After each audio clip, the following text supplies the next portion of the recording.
kita mungkin akan ada kenaikan 15 ke 20% disebabkan. Hai, Assalamualaikum. Selamat pagi buat anda semua. Salam hujung minggu. Guys, cepat guys. Kita tinggal 2 hari lagi.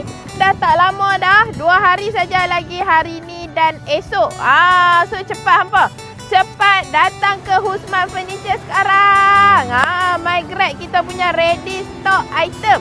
Sebab apa kita nak bagi tahu, nak war-warkan sangat untuk hampa Grab ni, sebab menjelangnya 1 April, masuknya bulan baru, kita mungkin akan ada kenaikan 15 ke 20% disebabkan kenaikan harga minyak sekarang ni. So guys, tunggu apa lagi?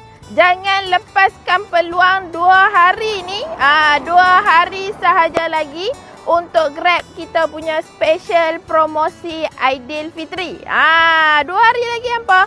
So terus datang ke Husman Furniture. Kita buka dari 10 pagi hingga 6.30 petang.